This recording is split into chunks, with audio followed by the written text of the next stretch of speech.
Hello students, we are continuing MCQ based on case scenario. So this case scenario based on lease in AS 116. So major topic is sale and lease back transaction.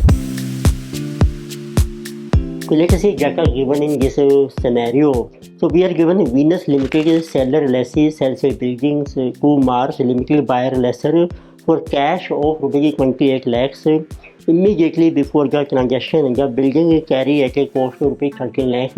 It can get a book value building, and at the same time seller lessee enters into a contract with buyer lessor for the right to use the building for 20 years with an annual payment of rupees 2 lakhs payable at the end of each year. और आपने lease पे ले ली है उसको 20 years के लिए. इसका lease rank है आपका ₹2 लाख से. तो मीन्स पहले अपने बिल्डिंग सेल कर दी है and immediately taken back on lease. Fair value of the building at the date of sale is 25 lakh. Initial direct cost if any are to be ignored. The interest rate implicit in the lease is 12% per annum, which is regularly determinable by seller lessee. And present value annuity factor at the rate of 10%, at the rate of 12% for 20 years is 7.47. और PV factor आपको mention किए हैं. And buyer lessor classify the lease of building as an operating lease, but we have to see how the transaction shall be accounted by the Venus limited. अब आपके पास different MCU हैं, वो आपको mention किए हैं. Like number 1 we have to determine amount of finance liability और loan liability को भी रिकॉग्नाइज बाय सेलर लेसी. तो पहले डाटा देखें जो क्वेश्चन में आपको मेंशन किया है. जैसे कि वीनस लिमिटेड तो हुई कि सेलर लेसी, उसकी बुक्स में एक बिल्डिंग है, उसकी बुक वैल्यू आपको मेंशन की है. बुक वैल्यू तो जिसे गिवन को भी our ₹13 lakhs, but this has been sold, इसको आपने सेल कर दिया है फॉर ₹28 lakhs. बट एक सिर्फ फेयर वैल्यू भी आपको मेंशन की है. फेयर वैल्यू इज गिवन तो that is ₹25 lakhs. Now this is taken back on lease. फिर आपने इसको लीज पे ले लिया है. First of all it is sold, now it is taken back on lease. और जो लीज पीरियड है दिस इज फॉर 20 ईयर्स. और उसका जो लीज रैंक है आपका लीज पेमेंट वो आपको मेंशन किया है ₹2 lakhs. अब जो लेसी है अब उसका जो इम्प्लिसिट रेट ऑफ इंटरेस्ट है वो आपको मेंशन किया है R, जिसे कि 12%. और उसका पीवी फैक्टर भी आपको दिया है present value factor for annuity at 12% for 20 years. तो किसी गिवन को 7.47. तो ये सारा डेटा आपको मेंशन किया है. So let us see MCQ number 1. So in this case they are asking determine the amount of finance or loan liability to be recognized by seller entity. So let us see what is our finance, which is also called loan liability to seller lessee. So sometimes what happens asset is sold for amount 28 lakh which is more than fair value. तो उस case में हमें यूम करके जो आपको extra amount receive हो रहा है किसी के further finance facility provided by lessor, it means that will be recognized as a loan liability in the books of seller lessee. तो बट ये अमाउंट ऑफ दिस लायबिलिटी, तो अमाउंट है अब आपका जो एक्चुअल सेल प्राइस है minus जो आपकी फेयर वैल्यू है. तो इट मीन्स यदि आपको एक्सेस अमाउंट रिसीव हो रहा है लेसर से वो आपका लायबिलिटी मानी जाएगी, फाइनेंस लायबिलिटी. सो इस केस में आपका अमाउंट बन रहा है ₹28 lakh minus 25 lakh. So our answer is ₹3 lakhs. So we can see which option is correct. So in this case, so this is our option number A. So second they are asking determine amount of lease liability to be recognized by seller lessee. अब आपको देखना है देखो कि आपकी lease liability कितनी है. ये जो आपने ऐसे ऐसे क्यों सेल और लीज बैक की ट्रांजेक्शन की है. फर्स्ट लेट अस कैलकुलेट कि आपकी टोटल लायबिलिटी कितनी है. तो व्हाट इज टोटल लायबिलिटी. तो किसी present value of lease payments, L means lease payments. देखो आपको मेंशन किया है लीज पेमेंट है आपकी ₹2 lakhs जिस फॉर 20 ईयर्स. उसका पीवी फैक्टर आपको दिया है 7.47. ये आपकी टोटल अमाउंट आ जाएगी लायबिलिटी की, जैसे कि 7.47 इंटू 2 lakhs, जैसे कि ₹14,94,000. इसमें से माइनस कर लीजिए जो अमाउंट आपने रिकॉग्नाइज करना है जो loan liability finance liability which for 28 - 25 3 lakh. तो माइनस कर रखे हैं वर्किंग फाइनेंस, विच आल्सो कहा गया है जो लोन लाइबिलिटी। तो कैटेगरी ओवर 3 लाख से, तो इसमें बैलेंस अमाउंट आपका लीज लाइबिलिटी मानी जाएगी। तो किसी coming ₹11,94,000। Which option is correct? In this case, answer is option number C. Next, we have third MCQ. They are asking determining amount of ROU asset to be recognized by seller lessee at inception of lease. अब आपने देखो जो lease पे वापस लिए ऐसे तो उसकी वैल्यू कितनी शो करनी है, तो बल्कि वैल्यू ऑफ ROU एसेट।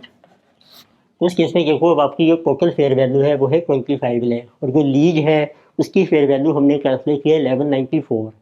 तो इट मीन्स कुछ एसेट आपकी ट्रांसफ़र हो गई है, कुछ हमने रिटेन कर लिए, तो जो हम लीज पे ले रहे हैं वो आपकी ROU एसेट है।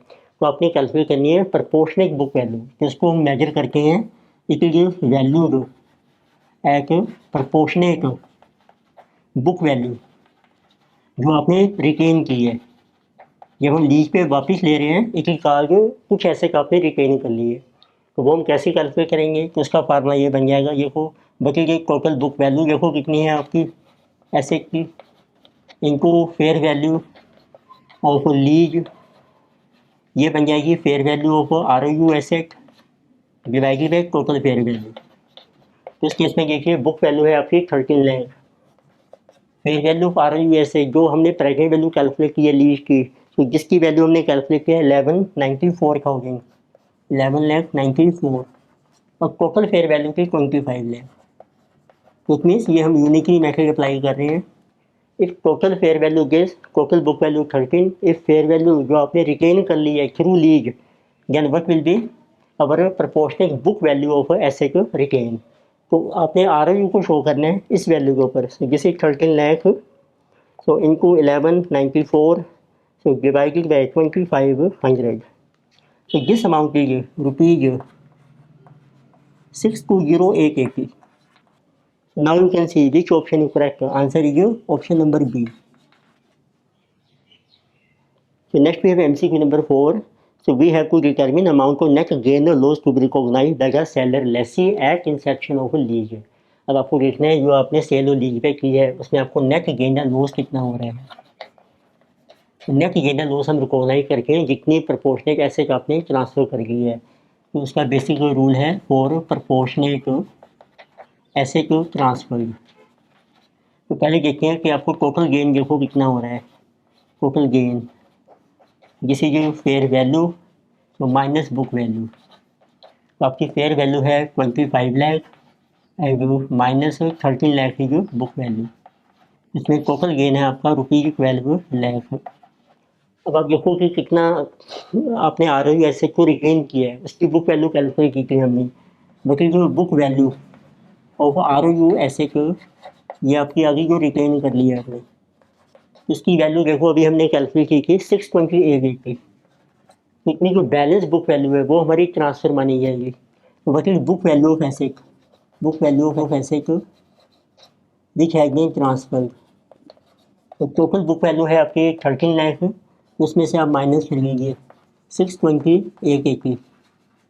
बैलेंस बुक वैल्यू समझो इनडायरेक्टली आपकी ट्रांसफ़र हो गई है 13 लाख माइनस 620,880, जिसे 679 to 120।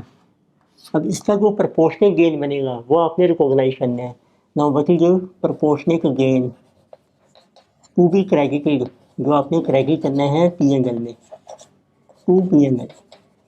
तो आपका टोटल गेन है जो 12 लाख, तो किसी जो ने टोटल बुक वैल्यू है आपकी 13 lakh, what is book value transfer जो आपने कर दिया है 679,120।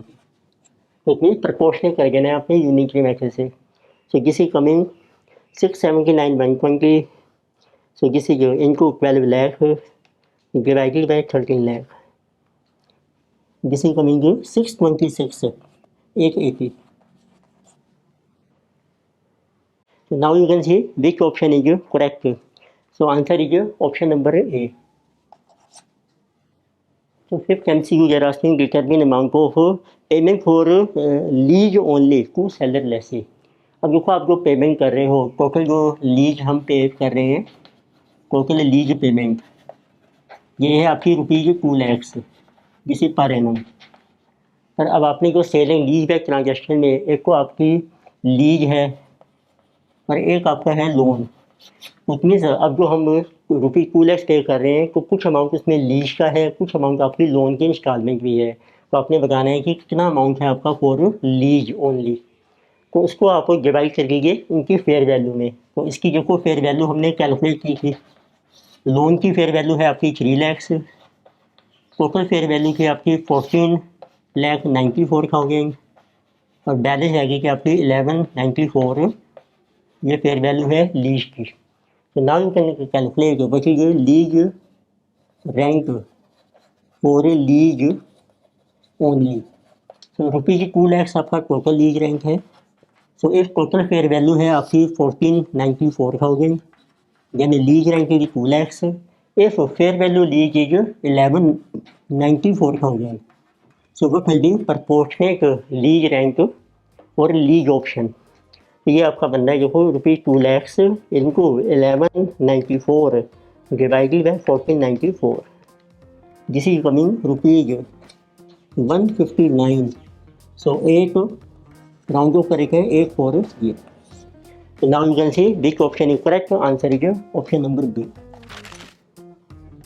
In this lecture we have discussed a scenario based on lease in case 116 major copy was sale and lease back transaction। और ये कॉपीज कंटिन्यू करेंगे नेक्स्ट लेक्चर्स में। वीडियो आपको अच्छी लगती है सब्सक्राइब कीजिए, कमेंट कीजिए, शेयर कीजिए। Thank you.